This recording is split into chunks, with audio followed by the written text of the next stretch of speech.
Hello, and welcome to Guidance for a Better Life. My guest today is Chris Comfort, and he's going to share a profound experience he had during the birth of his eldest child. The bottom line is God pulled back a curtain for whatever reason to bless Chris with the most profound experience when his son was being born. I think you're going to enjoy today's show, and maybe it'll bless you in some way. So thanks for being here. Hi, Chris. Hi. Thanks for coming in today. Thanks for having me. This is a really, really beautiful story, and we published it. It's a short story, but it's beautiful. And Prophet Shares God's Light, and I think it's chapter 43, somewhere in there. Something like that. How long ago how old's your oldest son? He's 11 now. He 11. just So turned this happened about 11 years ago. about 11 years. About 11 years ago. Don't figure, when he was born. Before we get into this profound gift that God shared with you, like literally pulled back a curtain and gave you the eyes to see something that very few get to experience, very special. Stunning. Can you set the scene? Sure. You were in there with Molly, your wife. My wife. And what was kind of paint the background before we get to the punchline Sure. here? We had arrived and checked in early, I believe it was a Saturday morning, and we had checked in and got into the delivery room, and the physician was there, the nurses, Molly was in bed. There were surprising for such an intimate experience how many people are actually in the room at different times, but they're all a blessing, and they were amazing, doing what needed to be done to ensure a happy birth. Yeah. And so I didn't have too much to do, but I was at sort of the front of the bed. I had a washcloth and Were you ready sips to of water. catch or to help Molly? Oh. Or are you more ready to... This was just supporting Molly at this point. Supporting Molly. We're getting close, but we're not Okay. quite ready to put the catcher's mitt on But just yet. it's pretty close. We're getting closer. Before we get into your experience, you used a word, I think it was termed, everybody in the room. Mhm. And I don't know if they always feel that way or if something, because of your experience that you're going to share, they felt something coming even if they weren't aware of it. You said reverent anticipation. What did you mean by that? It was interesting. There was I guess because I didn't have too much to do, I was able to sort of step back and savor the experience. And I felt like Spirit sort of slowed things down. And I noticed everyone seemingly in their own way had just sort of, they were anticipating the sacredness of the birth, not just the physical body, but the soul that was going to be born into that body. Now, I don't know if that's always the case with people in hospitals that deliver children, maybe, but you've had other children. Did you notice it in your other two children? I didn't with Not the whole room. It was definitely different for the first time. The veil, as you said earlier, definitely had been pulled back. And I felt everybody to their own measure was sensing something. Something special, Yeah. okay. So when your other two children were born, which you loved just as much, Just as much. everybody in the room was ready, helpful, and excited, but there was something different in this There particular was a difference. I don't think. Maybe I was just more tired. Maybe more tired.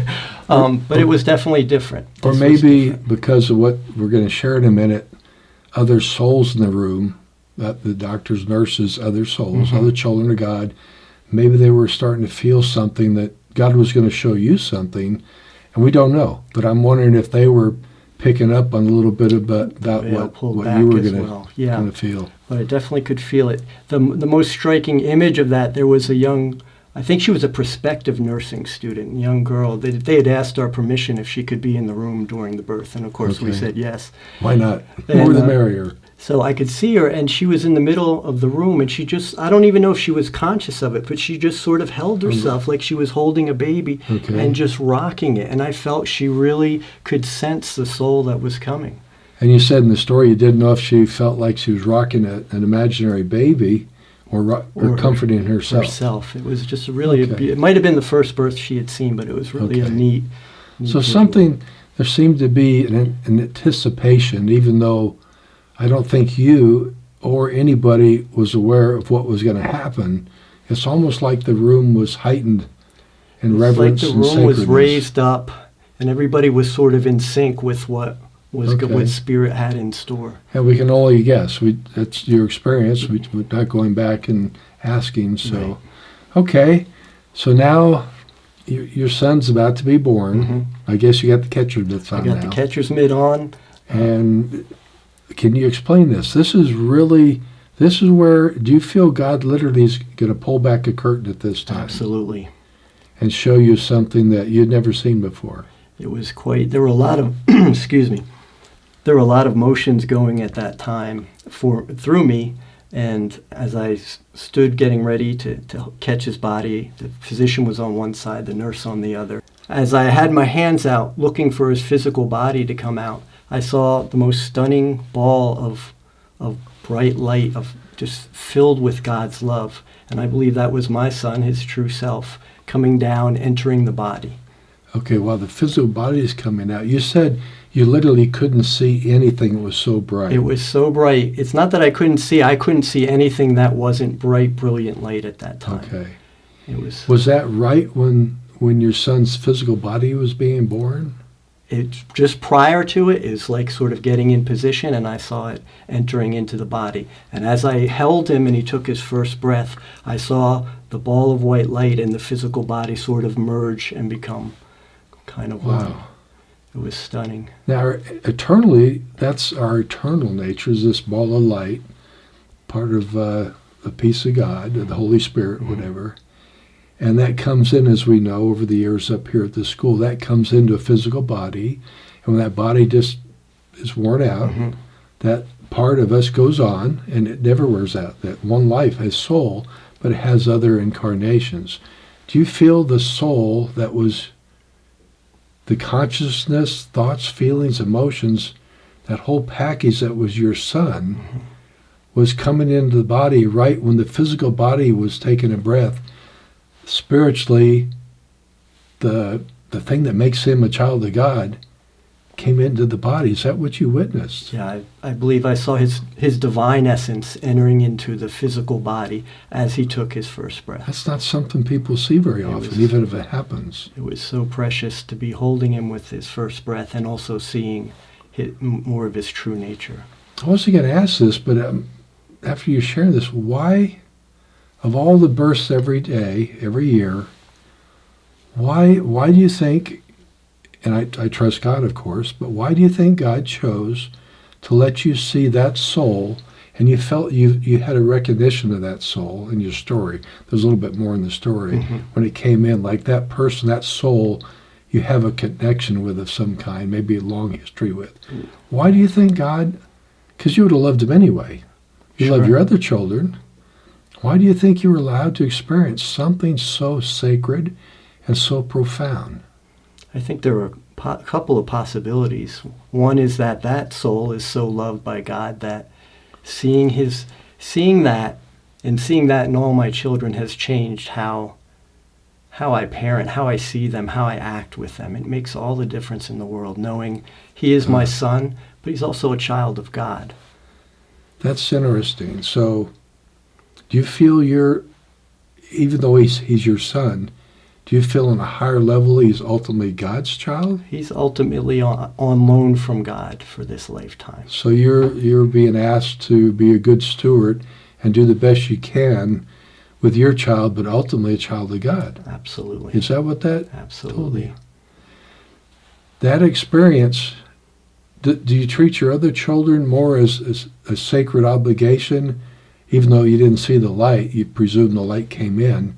All three of your children, you feel like you're maybe a better father, or more something different about the way you raise your kids because of that experience? Even on our worst days together, maybe, they're still children of God. And that never leaves that. And they have their age-appropriate moments. They need to be disciplined. They need to learn responsibility, and that's absolutely appropriate. But they're still children. They're still sparks of God. Now, we're doing the interview, and you knew we were going to talk about this story, so it's fresh in your mind. And I want to put you on the spot, but when they're being their behavior, age-appropriate behavior and all that, Sure. how conscious are you of that they're really children of God you're being a good steward for? you're doing this for God and them. Absolutely. Although they're children in a way, they're ultimately God's child, like we all are.